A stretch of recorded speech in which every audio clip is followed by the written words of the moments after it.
The lamp on my little wooden table flickered at night, and the shadows danced across the cracked walls of this house. My hands, wrinkled and tired, rested on my lap, and you, my sweet child, sat at my feet with wide, curious eyes. I knew I had hidden my pain for too long. Therefore, I took a deep breath, and I began to tell you the truth. Do you know what your father once allowed? I whispered, my voice heavy, like stones pressing on my chest. Your mother, your daughter-in-law's mother, looked me in the eyes and said I was nothing but a maid. That I was useless. That my only worth was to scrub her floors, wash her clothes, and cook her meals. And your father, my only son, sat in the same room and said nothing. The silence that followed my words was so thick it seemed the walls themselves were listening. You leaned closer, your small hand slipping into mine. I closed my eyes, and the years rolled back. I saw myself at 77, bent like a tree weathered by storms, scrubbing floors until my knees ached, carrying laundry heavier than my bones could bear, and standing in the kitchen with tears that no one cared to see. Every day began before the sun rose. I would stand barefoot on the cold tiles, preparing their breakfast, laying out clothes, making sure everything was perfect. Therefore, when they finally woke up, they walked into a warm home that looked effortless. But the effort was mine, my broken back, my shaking hands, my sleepless nights. And still, I was invisible. Mom, Sarah likes things done a certain way, my son used to say, never meeting my eyes. His voice was soft, but it was not for me. It was for her. Always for her. But do you know, child, what hurt the most? It wasn't the endless chores. It wasn't the way she ordered me around like I was a servant. It was his silence. His silence screamed louder than her insults. Because silence from someone you gave your whole life to feels like betrayal carved into your soul. I paused, and you looked up at me with tears glistening in your eyes. I pressed your small hand and continued. One Christmas night stands out in my memory more than the rest. I had worked all day, cooked the roast, baked pies, decorated the tree, polished the silver until it shone like a mirror. The table was beautiful, the fire crackled, and I thought, maybe tonight, they will see me.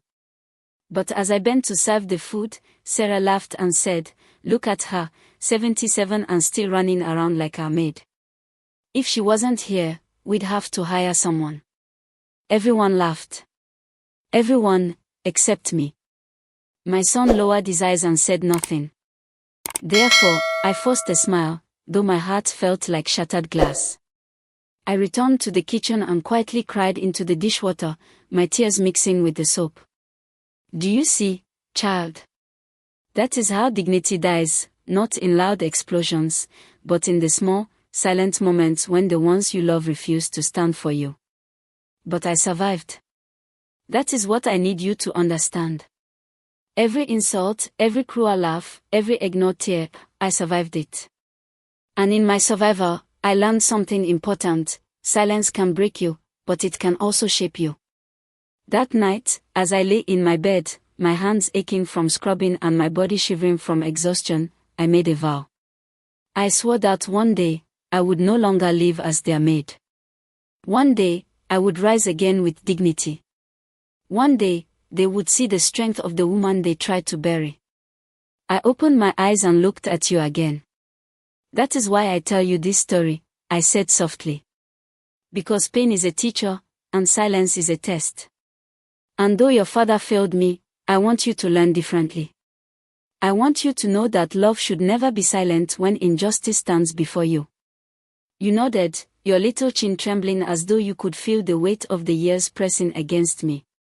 Therefore, my story begins not with peace, but with betrayal. And yet, child, betrayal is only the beginning. What follows is survival, and survival leads to truth. Child, when you hear me speak about those years, you might think I was weak because I stayed. But therefore, let me explain something that only age can teach you. Sometimes survival is not about running away, but about standing in the storm, day after day, until the storm itself begins to fear you. After that Christmas night, my heart felt heavy, but I kept going. I rose each morning before the sun touched the sky. I scrubbed the floors until my knees burned. I washed their clothes until my fingers cracked. I cooked meals that filled their stomachs, but never their hearts. And every time my daughter-in-law barked orders at me, I bit down on my tongue and obeyed. Why, you may ask? Because of my son. Because the boy I had raised with lullabies and sleepless nights was still there, somewhere behind the silence he gave me. Therefore, I endured, hoping one day he would open his eyes and defend me. But that day never came. One evening, Sarah returned home in a fury. She had misplaced her gold bracelet and immediately accused me. You must have taken it, she spat, her eyes sharp like knives. Why else would it be gone? My son sat on the couch, shifting uncomfortably. He opened his mouth as if to speak, but then lowered his gaze and stayed quiet. I stood there, trembling, clutching my apron. I have never stolen a thing in my life, I whispered. Then prove it, she snapped. She tore through my small room, pulling open drawers, tossing my folded clothes to the floor. She found nothing, of course, but the humiliation had already been planted like a seed in my chest. Therefore, that night, as I picked up my scattered belongings, I realized that silence was no longer just painful, it was dangerous. Because silence, when joined with cruelty, becomes a weapon. But still, I stayed. Because where else could I go? At 77, with no money of my own, this roof was all I had. And because deep inside, I carried a secret, one that no one knew. You see, when your grandfather passed away, he left something for me. He left me an inheritance, money that could have changed everything. But I never told my son or Sarah. Why? Because I wanted to see their hearts clearly. I wanted to know whether they would love me for me, or only for what I had. Therefore, I lived as if I had nothing. And in doing so, I discovered the truth of their souls. But child, let me tell you about the nights. Those long, endless nights when the world was quiet, and I lay awake staring at the ceiling. Sometimes I prayed for death, just to be free of the shame. Other times, I prayed for strength, to endure one more day. And sometimes, I prayed for a miracle, that my son would remember the woman who once carried him on her hip, wiped his tears, and sang him to sleep. Yet, every morning, I woke to the same harsh reality, my son's silence and Sarah's cruelty. One day, Sarah's friends came over. They sat in the living room, sipping tea I had prepared, their laughter echoing through the walls. And then I heard her say it. This old woman is nothing but a burden. She eats our food, uses our space, and works like a maid. If she weren't here, life would be so much easier. Her friends giggled. My son sat there, saying nothing, just staring into his cup. Therefore, I understood, in that moment, that I was invisible, not a mother, not a human being, only a shadow that moved through their house. But let me tell you something, child, even shadows can hold secrets. Even shadows can grow sharp. I began to keep a journal. At night, after everyone had gone to bed, I wrote down every word, every insult, every moment of silence. I poured my pain onto those pages, not because I thought anyone would read them, but because writing was the only way to keep my soul alive. And slowly, something began to change inside me. My tears became less frequent. My heart, though scarred, became stronger. I stopped begging for love, and instead, I began to prepare for truth. Therefore, when Sarah snapped at me, I no longer flinched. When my son looked away, I no longer expected him to speak. I began to carry myself with quiet dignity, because I knew something they did not know, that one day, the truth would come, and when it did, their laughter would turn to shame. Child, I tell you all of this not to make you sad, but to help you understand, life is not always kind. Sometimes the very people you love most will betray you. But survival is not about their actions, it is about your response. And my response was this: I endured, I waited, and I carried my secret close to my heart. For years, I walked through that fire, and though it burned me, it did not destroy me. And one day, though they never saw it, I looked in the mirror and realized something powerful. I was not their maid. I was not their burden. I was a woman who had survived heartbreak, poverty, and betrayal. And that made me stronger than both of them combined. Therefore, child, never mistake endurance for weakness. Sometimes the strongest thing you can do is keep standing when the world wants you to fall. And I stood. Oh, how I stood. But as I tell you this now, with your small hand in mine, I must confess, standing was only the beginning. Because eventually, the time came when truth knocked on the door, and the storm I had endured for so long finally met the storm I carried inside me. And that, my child, is where the story truly turns. Child, when storms brew long enough, they don't just pass quietly, they break with thunder. And so it was with my life. After years of silence, humiliation, and endurance, the day of truth finally arrived. It began on an ordinary morning. The winter sun was low, spilling a dull grey light into the kitchen. I was peeling potatoes for Sarah's dinner party, my hands stiff from cold and age. She stormed in, her heels clicking on the tile. "You're too slow," she snapped. "Hurry up. Guests will be here in 2 hours." I nodded quietly, my knife moving steadily. My son followed behind her, glancing at me but saying nothing. His silence had become as familiar to me as the beating of my own heart, constant, painful, and unchanging. But therefore, something in the air felt different that day. My bones knew it before my mind did. Because while they prepared to celebrate, a knock came at the door that would unravel everything. It was a lawyer. A tall man in a dark coat, holding a briefcase. He introduced himself politely and asked to speak with the family. Sarah's painted smile faltered, and my son shifted uneasily. They invited him inside, thinking perhaps it was some official error or paperwork. But child, I knew. I had been waiting for this knock for years. The lawyer opened his briefcase and placed an envelope on the table.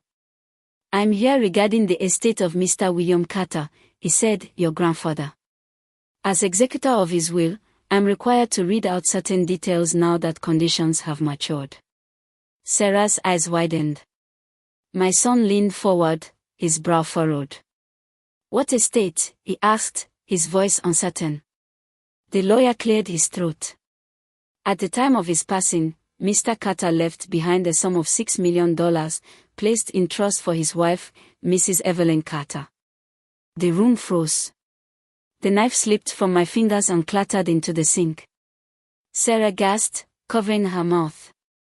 My son stared at me as though seeing me for the first time. 6 million. The number hung heavy in the air, thicker than the winter fog outside. The lawyer continued, "The conditions of the trust specified that Mrs. Carter alone had the authority to manage or disclose these funds. She has chosen." But I raised my hand. My voice, steady but soft, filled the room. "No. Let me speak." For years, I had been silent. For years, I had bowed my head. But therefore, that moment was mine, and I would not let anyone else carry my words. I looked at my son, my boy, the child I had once nursed at my breast, the young man I had cheered for at baseball games, the husband I had blessed at his wedding. Tears welled in my eyes. "You let her call me useless. You let her treat me like dirt under her shoes. You watched, and you said nothing." His lips parted, but no words came. I turned to Sarah. Her face was pale, her body stiff. "You ordered me around your house like a maid. You accused me of theft. You told your friends I was nothing but a burden. But you were wrong. I carried your meals to the table not because I was beneath you, but because I was above your cruelty. I endured because I was waiting for truth. And now, truth is here. Sarah's voice cracked. We didn't know. Exactly, I cut in. You didn't know, because I wanted to see your hearts. And I saw them, clear as glass. Greed. Arrogance. Cruelty. And my son, cowardice. My grandson, your uncle, shuffled in from the hallway then, still a teenager, confusion written all over his face. He had heard everything. His eyes darted between us, wide and innocent, not yet poisoned by bitterness. My heart softened, but only for him. The lawyer cleared his throat again. Mrs. Carter, how would you like to proceed with the estate? I stood tall, straighter than I had in years. I will not share a single penny with those who disrespected me. Not 1 cent. Sarah's mouth fell open. My son stepped forward. Mother, please. But I held up my hand. Do not call me mother when you've treated me as less than human. You had 9 years to call me that with love, and you chose silence instead. The lawyer nodded and closed his briefcase. Very well. I'll arrange everything as per your instruction. Silence filled the room after he left. Sarah stormed out, her heels striking like thunder. My son remained, his face crumbling, his voice trembling. Why didn't you tell me? Why keep it a secret? I looked at him long and hard. Because I wanted to see if you would love me without money. And now I know the answer. He reached for me, but I stepped back. My tears fell, but they were not weak tears. They were the cleansing kind, the kind that burns away illusion and leaves only truth behind. Therefore, child, that day marked the end of something, and the beginning of something else. I left their house with only a small suitcase, the same way I had arrived. But this time, I walked with dignity. I walked with power. With the inheritance, I rebuilt a home of my own, a warm, small house where I could live in peace. I supported charities, I funded scholarships, I helped widows and children who had no one else. Because money, my dear, is not for pride or greed. It is for purpose. As for my son and Sarah, life taught them its own lessons. Their debts grew heavy, their friends scattered, and their marriage cracked beneath the weight of their selfishness. I did not need to lift a finger for revenge, life itself became my justice. But the sweetest revenge, child, was not their downfall. It was my survival. It was the fact that after all their cruelty, I am still here, telling my story, holding your hand, passing down. Not just pain but wisdom. And the moral, my dear, is this: never let anyone tell you that you are useless. Because sometimes, the ones they call useless are the very ones who hold the greatest strength, the deeper secrets, and the last word. Therefore, live with dignity. Love with sincerity. And when others betray you, remember this old woman's story: the storm may beat you down, but if you endure, one day you will rise, and the thunder will be yours.